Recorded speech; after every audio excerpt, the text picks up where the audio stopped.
গাজার আকাশে যখন বন্দুকের গর্জন থেমে গেছে, তখন নতুন করে খোলা ব্যাংকগুলোতে সৃষ্টি হয়েছে অর্থের এক ভয়াবহ শূন্যতা। 2 বছরের যুদ্ধ শেষে ইসরায়েলের বিমান হামলা ও অবরোধের ক্ষত কিছুটা কমলেও নগদ টাকার ঘাটতি এখন নতুন সংকট তৈরি করেছে। অল্প কিছু টাকাও মানুষ তুলতে পারছে না, ফলে তাদের পড়তে হচ্ছে সুযোগ সন্ধানী মুনাফাখোরদের খপ্পরে। 61 বছর বয়সী ওয়ায়েল আবু ফারেজ বলেন, সরবরাহ করার মতো কোনো টাকাই ব্যাংকের কাছে নেই।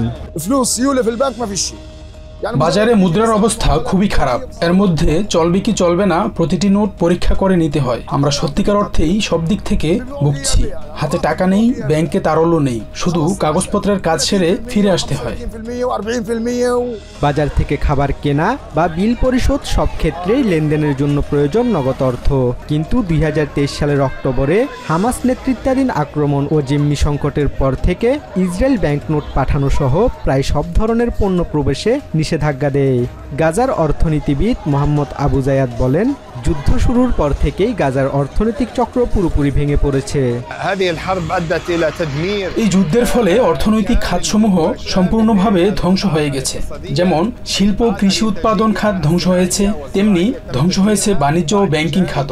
এছাড়াও গাজা উপত্যকার প্রায় 90% ব্যাংকের শাখা এবং তাদের অবকাঠামো ধ্বংস হয়ে গেছে।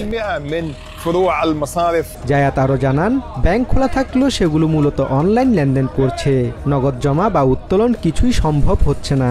ফলে অনেকেই বেতন তুলতে বাধ্য হচ্ছে কিছু অসাধু ব্যবসায়ীর কাছ থেকে, যারা নগদ অর্থ দিচ্ছে 20 থেকে 40% পর্যন্ত কেটে।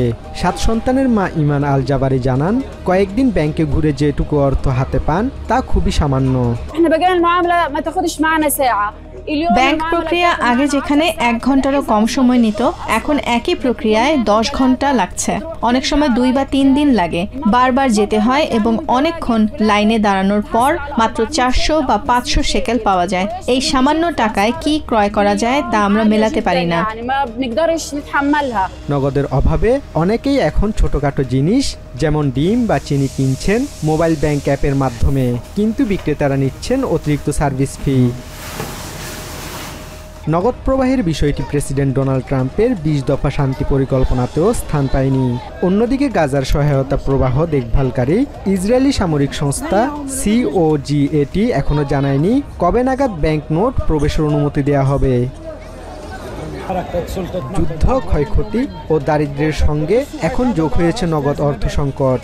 অনেক গাজাবাসী নিজেদের সঞ্চয় শেষ করে ফেলেছেন, বিক্রি করছেন গৃহস্থলীর জিনিসপত্র শুধুমাত্র খাবার, ওষুধ ও তাঁবু কেনার জন্য। কেউ কেউ আবার লেনদেন করছেন পণ্য বিনিময়ের মাধ্যমে। Basudeb Nath, TVN 24 news desk. New York থেকে সম্প্রচারিত TVN 24 টেলিভিশন বিশ্বজুড়ে বাঙালির কণ্ঠস্বর।